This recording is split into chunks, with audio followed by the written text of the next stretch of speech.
Hi friends అందరికీ ఈరోజు మళ్ళీ ఒక మంచి రెసిపీ హెల్తీ రెసిపీతో మీ ముందుకు వచ్చేసాయండి. ఇది వచ్చేసి పుదీనా పచ్చి కొబ్బరి పచ్చడి అనమాట. ఇలా చూడండి, కావాల్సినన్ని పచ్చిమిరపకాయలు తీసుకున్నాను మనకు కారం తగినంత. తర్వాత ఇక్కడ వచ్చేసి పచ్చి కొబ్బరి అండి. తర్వాత కొంచెం కొత్తిమీర, జీలకర్ర, చింతపండు, ఎల్లిపాయలు అనమాట. పుదీనా వచ్చేసి ముందే మనం క్లీన్గా కడిగి పెట్టుకోవాలండి బాగా, ఎందుకంటే ఇసుక ఉంటుంది కదా, అందుకోసము చూడండి. ఇలాగ ఒక 2-3 సార్లు కడిగి వాటర్ వంచేస్తే అందులో ఉండే ఇసుక అంతా వెళ్ళిపోతుంది అనమాట. లేదంటే తినేటప్పుడు ఇసుక అంతా వస్తుంది. ఇక్కడ వచ్చేసి మా పాప అయితే కడుగుతూ ఉందండి.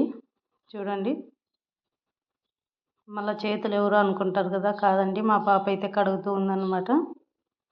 ఇలా 2 సార్లు కడిగేసి అదంతా వాటర్ అంతా పోయేంత వరకు కొంచెం అట్లా గిన్నెలోకి వేసుకోవాలండి. అలా గిన్నెలోకి వేసుకుంటే వాటర్ అంతా వెళ్ళిపోతుంది అనమాట. వాటర్ అంతా పోయేంత వరకు ఉంచాలి. లేదు అంటే వాటర్తో వేయించి తెగిన బాగుండదు, వాటర్ వస్తుంది పుదీనా అంతా. అందుకోసం వాటర్ అంతా పోయే ముందు 1 గంట తర్వాత చేస్తాము అన్నప్పుడు గంట ముందే ఇలా నానబెట్టేసుకొని ఇలా కడిగేసుకొని కొంచెం వాటర్ పోయే వరకు పక్కన పెట్టేసుకోవాలి. చూడండి, నేను గంట ముందే కడిగి పక్కన పెట్టేసుకున్నాను. తర్వాత ఇక్కడ వచ్చేసి పచ్చి కొబ్బరి అండి. మనకి కావాలి అనుకుంటే పల్లీలు కూడా వేసుకోవచ్చు, కానీ పచ్చి కొబ్బరి వేస్తేనే చాలా బాగుంటుంది టేస్ట్. పల్లీలు వేసినా కూడా చాలా బాగుంటుంది, కానీ నేనైతే పచ్చి కొబ్బరి వేసి చేస్తున్నాను అనమాట. 2 రకాలు కూడా చేయొచ్చు. ఇప్పుడు ఇక్కడ వచ్చేసి పచ్చి కొబ్బరి బాగా కొద్దిగా గోల్డెన్ కలర్ వచ్చే వరకు వేయించుకోవాలి.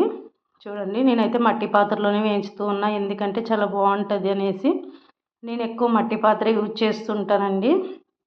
పుదీనా చట్నీ చాలా టేస్టీగా, తర్వాత పుదీనా వాడడం వల్ల కూడా ఆరోగ్యానికి చాలా మంచిదండి. ఇక్కడ వచ్చేసి పచ్చి కొబ్బరి కూడా ఆరోగ్యానికి మంచిదే కదా మనకి. కొంచెం ఇలా ఆరోగ్యానికి హెల్తీగా ఉండే ఫుడ్సే వాడాలండి, ఎందుకంటే ఇప్పుడు ఆరోగ్యం సమస్యలే చాలా వస్తూ ఉన్నాయి కదా.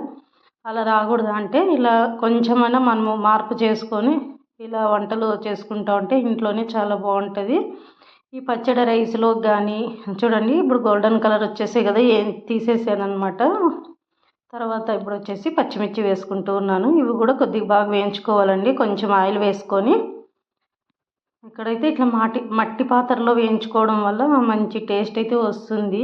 అందుకోసం నేనైతే మట్టి పాత్ర ఇంకా కట్టెల పొయ్యి మీద చేసినా చాలా బాగుంటుందండి, కానీ కొద్దిగా అనుకూలం లేదనేసి ఇలా స్టవ్ మీదే చేస్తున్నాను అనమాట. అందులోకి కొద్దిగా చింతపండు కూడా మనకి సరిపడే అంత అండి, మనము పులుపు ఎంత తినగలుగుతామో అంత.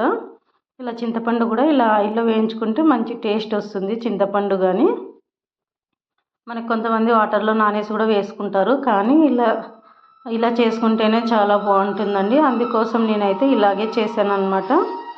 ఇక్కడ ఇది వచ్చేసి జీలకర్ర కూడా వేసుకున్నాను.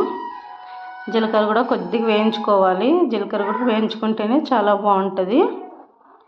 ఇలా చూడండి, జీలకర్ర తర్వాత ఇవన్నీ వేయించేసుకొని కొద్దిగా ఒట్టిమిర్చి కూడా అండి ఒక 4 వేసుకుంటే చాలా బాగుంటుంది టేస్ట్. అందుకోసం ఒట్టిమిర్చి కూడా వేసేసుకున్నాను అనమాట నేను. చాలా చాలా బాగుంటుందండి ఇలా చేసుకోవడం వల్ల. మనకి వద్దనుకుంటే వండి పచ్చిమిర్చితో కూడా చేయొచ్చు, కానీ 2 వేయడం వల్ల టేస్ట్ అయితే చాలా బాగా వస్తుంది. ఇక్కడ వచ్చేసి మళ్ళీ ఇవన్నీ వేయించి పక్కన పెట్టేసుకున్నాను కదా. ఇప్పుడైతే పుదీనా వేసుకున్నాను అనమాట. ఈ పుదీనా వచ్చేసి కొంచెం మనకి మగ్గనిస్తే కొంచెం అయిపోతుందండి. ఇప్పుడు చూడండి ఇంతలో నిండా వచ్చేసింది కదా. ఇప్పుడు వచ్చేసి ఇది మనకి బాగా మగ్గిపోతే కొంచెం అయిపోతుంది. అందుకోసం నేనైతే ఇలా మగ్గిస్తూ ఉన్నాను అనమాట. కొంచెం మగ్గితే చాలా టేస్టీగా చాలా బాగుంటుందండి. ఇలా కొంచెం ఆయిల్ వేసుకొని మగ్గించుకోవాలి. ఇప్పుడు వాటర్ అయితే ఎక్కడ లేదు చూడండి, వాటర్ ఉంటే బాగుండదు, అందుకోసం ఆ వాటర్ అయితే లేకుండా చేసుకోవాలి. ఇప్పుడైతే ఇక్కడ కొద్దిగా ఆయిల్ అయితే వేసుకున్నాను. ఆయిల్లో మగ్గిస్తే ఇంకా బాగుంటుంది, పుదీనా అనేది మంచి స్మెల్ వస్తుంది, టేస్ట్ కూడా అలాగే ఉంటుంది. అందుకోసం ఇలా కొద్దిగా ఆయిల్ వేసుకొని బాగా మగ్గనిచ్చుకోవాలి. ఇప్పుడు కడిగినా కూడా వాటర్ ఎక్కడ లేదు చూడండి, ఎక్కడ లేకుండా ఇలా బాగా మగ్గిచ్చేసుకోవాలండి. ఇలా మగ్గించడం వల్ల మనకి పుదీనా చట్నీ అనేది మంచి టేస్ట్ వస్తుంది, నిలువ కూడా ఉంటుందండి ఒక 2-3 రోజులు. అందుకోసం వాటర్ లేకుండా వేయించుకోవాలి. ఇప్పుడు చూడండి, వాటర్ ఎక్కడ లేదు కదా. ఇప్పుడైతే పర్ఫెక్ట్గా ఏగిపోయిందనమాట. ఇప్పుడు వచ్చి పక్కన తీసేసుకోవాలి. ఇలా చూడండి, ఇప్పుడైతే ప్లేట్లోకి తీసుకున్నా. ఇదంతా చల్లారనించాలండి. ఇది వచ్చేసి మనకి రోట్లో రుబ్బినా కూడా చాలా బాగుంటుందండి, కానీ ఇంకా రోలు ఒక్కొక్కసారి తీయడం ఇంకా బిర్యానీ పని కాదు కదా, కొంచెం వర్క్ ఎక్కువ ఉన్నప్పుడు ఇలా ఇంకా మిక్సీ పట్టేస్తాను. ఈరోజు అయితే మిక్సీనే పడుతున్నాను అనమాట. ఇక్కడ ఫస్ట్ వచ్చేసి పచ్చి కొబ్బరి తీసుకున్నా అండి. చూడండి, పచ్చి కొబ్బరి, తర్వాత ఎల్లిపాయలు కొన్ని అన్నీ చల్లారనించుకోవాలి. 10 నిమిషాలు అలా పెట్టుకుంటే చల్లారిపోతాయి. మనం వేయించుకునేటివన్నీ వేసుకోవాలి. జీలకర్ర, పచ్చిమిర్చి, తర్వాత ఎండుమిర్చి, చింతపండు, ఎల్లిపాయ, కొద్దిగా సాల్ట్, మనకు సరిపడే సాల్ట్.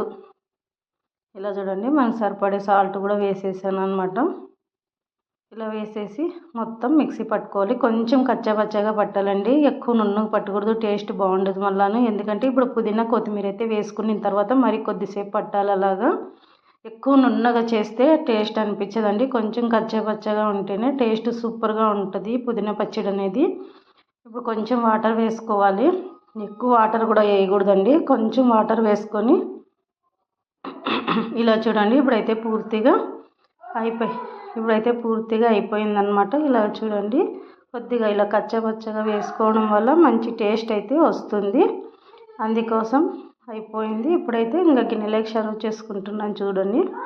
ఇప్పుడు గిన్నెలో సర్వ్ చేసుకున్న తర్వాత మనకి ఇంకా కొద్దిగా తర్వాత అయితే వేసుకోవాలి. మనకి వేసినా పర్లేదు, వేయకపోయినా పర్లేదండి. ఏమంటే ఇంకా మా ఇంట్లో అలవాటు, మేము వేసుకుంటాము, అందుకోసం వేసాను. 2 స్పూన్లు అయితే ఆయిల్ వేసేసాను. ఆయిల్ వేసి ఇలా చూడండి. ఇప్పుడైతే కొద్దిగా ఆవాలు, జీలకర్ర, అంతే, కొంచెం కరివేపాకండి. ఇంకా ఎర్రగడ్డ అవన్నీ ఏం అవసరం లేదు. కొంచెం చిటపటలాడిన తర్వాత వేసేసుకోవడమే ఇంకా. ఇలా చూడండి, తప్పకుండా ఇలా ఒకసారి ట్రై చేయండి. పచ్చి కొబ్బరి వేసి చాలా బాగుంటుంది. అలాగే మన ఛానల్ మీకు నచ్చినట్లయితే లైక్, షేర్, సబ్స్క్రైబ్.